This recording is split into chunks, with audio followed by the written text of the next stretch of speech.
नमस्कार, स्वागत है आपका रिपब्लिक भारत में। मैं हूं आपके साथ अंजलि राजौत और इस बुलेटिन में मेरे सहयोगी दीपेश भी है और बड़ी खबर के लिए रुका लेते हैं दीपेश का। तो बहुत बहुत शुक्रिया अंजलि। और बड़ी खबर जिसका जिक्र लगातार हो रहा है, कांग्रेस जिस आर्थिक सर्वे की बात कर रही है अब उसमें सैम पित्रोदा की भी टिप्पणी सामने आ रही है। सैम पित्रोदा भी आर्थिक सर्वे के समर्थन में गए।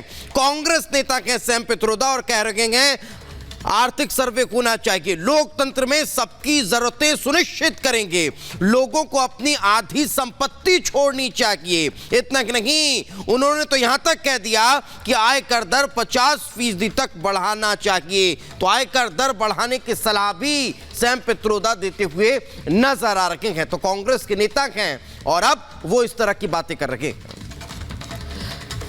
तो आम जनता के संपत्ति का सर्वे करने को लेकर अब राहुल गांधी के बाद प्रियंका गांधी ने भी कहा है कि हम पता करेंगे कि कौन कितना कमा रहा है। इसी से जुड़ी आपको 1 मिनट की रिपोर्ट दिखाते हैं।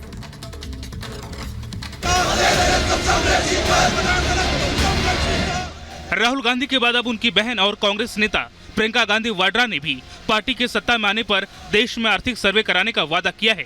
कर्नाटक की रैली में प्रियंका ने कहा, अनुसूचित जाति, अनुसूचित जनजाति और पिछड़ी जाति समेत तमाम समुदायों की आबादी की पूरी गिनती की जाएगी और उनके लिए नीतियां बनाई जाएंगी।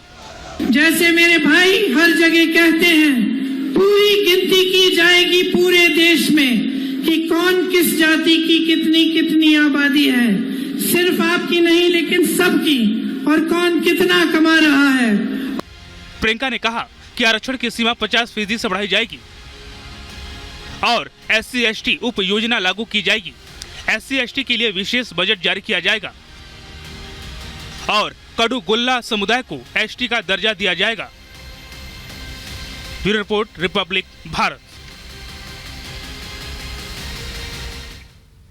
और चलिए अब आपको ग्राफिक्स के जरिए समझाते हैं कि कांग्रेस का आखिर संपत्ति सर्वे प्लान क्या है। राहुल गांधी, प्रियंका गांधी, सैम पित्रोदा जातीय जनगणना कराएंगे, सभी वर्ग की गिनती कराएंगे, ये भी कह रहे हैं। सबकी जरूरतें सुनिश्चित करेंगे, वेल्थ सर्वे कराएंगे, सबकी कमाई का पता कराएंगे, लोगों को आधी संपत्ति छोड़नी चाहिए, ये कांग्रेस कह रही है। सर्वे के बाद धन का फिर बंटवारा करेंगे, कमाई के तहत नीतियां बनाएंगे, इनकम टैक्स 50% बढ़े, इसका भी जो ऐलान है वो करते हुए कांग्रेस के नेता नजर आ रहे हैं। यानी ये कांग्रेस का सर्वे प्लान है कि पहले सर्वे कराएंगे आर्थिक तौर पर, उसके बाद कैसे उस सर्वे के आधार पर बंटवारा होगा वो भी आपने देखा अंजलि। बिल्कुल, और प्रियंका झालावाड़ से हमारे साथ जुड़ चुके हैं, रुक लेते हैं उनका। प्रियंका, लगातार देखा जा रहा है कि जब से पीएम नरेंद्र मोदी ने इस वेल्थ सर्वे पर सवाल उठाया और अब एक के बाद एक टिप्पणी की जा रही है और ये कहा जा रहा है कि वेल्थ सर्वे कराया जाएगा। यहां तक कि सैम पित्रोदा तो ये तक कह रहे हैं कि आधी संपत्ति देनी होगी आम जनता को अपनी कमाई की। और हम इस वक्त झालावाड़ में मौजूद हैं। यहाँ पर गर्मा गर्म चाय बन रही है, पोहा बन रहा है, सब लोग खाएंगे और चाय भी पियेंगे। लेकिन इनसे हम बात भी कर लेते हैं और समझने की कोशिश करते हैं कि आपसे मैं एक सवाल ही करूंगी। सवाल ये है कि कांग्रेस कह रही है कि जो एक पिछड़ा आरक्षण है पिछड़े वर्गों का, उसमें से मुस्लिमों को भी आरक्षण दिया जाएगा। क्या आप इसे ठीक मानते हो? नो, उधर देखो, उधर देखो। हाँ, नो, कोई वो नहीं है ठीक। ये आपको लगता नहीं आरक्षण समाप्त नहीं कर सकते? नहीं, और उसमें मुसलमानों को भी हक देने की बात हो रही है। हक देने की बात हो रही है तो वो अलग से दे सकते हैं, लेकिन उसमें से पिछड़ा आयोग में ऐसे नहीं दे सकते। देखिए, SC/ST और OBC जो कोटा है उसमें वो कह रहे हैं कि हम मुसलमानों को भी आरक्षण देंगे। आपको लगता नहीं संविधान बदल जाएगा? संविधान नहीं बदल सकता। जो बाबा अम्बेडकर साहब ने जो संविधान बनाया है, उस संविधान को कोई सी भी सरकार कांग्रेस क्या कह रही है कि सबकी संपत्ति का सर्वे कराएंगे, फिर बाद में अल्पसंख्यकों को बांट देंगे। पहले कब कराया सर्वे इन्होंने? कांग्रेस वालों ने पहले करवाया क्या सर्वे? लेकिन मनमोहन सरकार में तो कहा था कि पहला हक उन्हीं का ही है। नहीं तो करवाया क्या पहले इन्होंने? अब तो कह रहे हैं खुल के। नहीं, आप कह रहे ना, तो पहले करवाते ना, पहले इनकी सरकार थी ना, तो पहले करवाते ना। चलिए, आपको क्या लगता है? नहीं मैम, हम थोड़ी देर हो जाइए। इधर देखिए सब। पहले ही नहीं करवाया तो अब क्या करवाएंगे? आपको लगता नहीं कि लोगों का बिल्कुल जो हक है उसको मान लिया जाएगा? आप लोगों का आरक्षण हो गया SC/ST OBC कोटे का, उसमें मुसलमानों को जगह दी जा रही है, धर्म के आधार पर बांट रहे हैं देश। जी जी पहले ही नहीं करवाए तो अब क्या संभावना है? सवाल सुनिए, धर्म के आधार पर बांटने की बात कर रही है कांग्रेस। ये धर्म को कोई बांट नहीं सकता, धर्म तो धर्म ही है। क्या देश के 2 हिस्से होने चाहिए कभी? नहीं होना चाहिए, क्योंकि जीवन में राम राज्य चलता रहेगा और हम राम राज्य को ही वोट करते रहेंगे। और कांग्रेस के अंदर हमारा जन्म हुआ था, अभी तक हमने सर्वे नहीं देखा। मैडम हम तो राम राज्य को ही वोट करेंगे। क्या बाबा जी वोट देने जाओगे? हाँ जाएंगे ना। देख रहे हो इस देश में क्या चल रहा है? कुछ नहीं, मुझे कोई पता नहीं। मैं तो नहीं तो हम बताने आए ना आपको। नहीं मुझे कांग्रेस ऐसी बात कर रही है कि हमारी सरकार आ जाएगी तो आपके घर में बहू बेटों की जितनी संपत्ति जुड़ी होगी सबका सर्वे होगा। जी जिसमें इज्जत हो उसको वोट करें।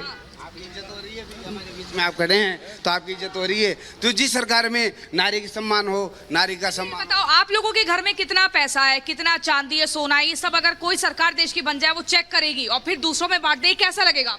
है ही नहीं तो क्या? नहीं करेगी कभी सरकार चेक नहीं करेगी। अपने कर्मों से अगर जीव अगर जेल में जाता है तो सरकार का कोई दोष नहीं है। आप बताइए। देखो जी, वैसे आपके पास कितना सोना चांदी है? हमारे पास कुछ सोना चांदी नहीं है, पैसा कितना है? संपत्ति भी नहीं है, सब पैसा भी नहीं है, सब काम करते धंधा करते बस। चलिए मोदी जी सरकार ने जो नाम करा है, विदेशों में नाम कमाया है, हमारे देश का मान बढ़ाया, सम्मान बढ़ाया। आज जो है तो मोदी जी को पूरा विश्व याद करता है। कांग्रेस के देश को हाशिए पर डालने पर तुली हुई है, ऐसा लगता है। यस। वो यही बोल रहे मगर कांग्रेस का काम है चूतिया बनाना और वोट लेना, बस। इनके पास बचा कुछ भी नहीं कांग्रेस वालों के पास में।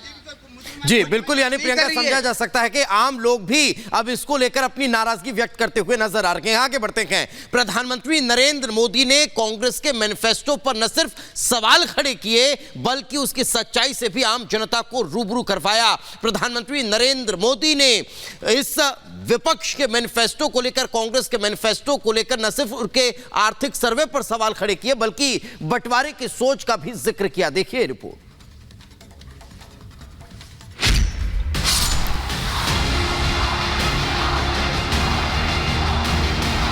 उसका मंगलसूत्र तुम उसे छीनने की बात कर रहे हो अपने मैनिफेस्टो में। मोदी को तो ये कांग्रेस ही दिन रात गालियां देते हैं। हर दिन मैं 2-2.5 किलो गालियां खाता हूँ। इनके ये कमीशन बंद हो गए हैं तो मोदी को गाली देंगे कि नहीं देंगे? पानी पी पी करके गालियां देते हैं। चुनाव में हार के डर से विपक्ष एक बार फिर अपने उसी पुराने ढर्रे पर लौट आया है। फिर से प्रधानमंत्री मोदी को गाली देने, उनका अपमान करने से बाज नहीं आ रहा। पीएम मोदी जहां अपने हर चुनावी भाषण में विपक्ष के झूठ की कलई खोल रहे हैं, तो वहीं मोदी विरोधी फिर से वही राग अलापने लगे हैं।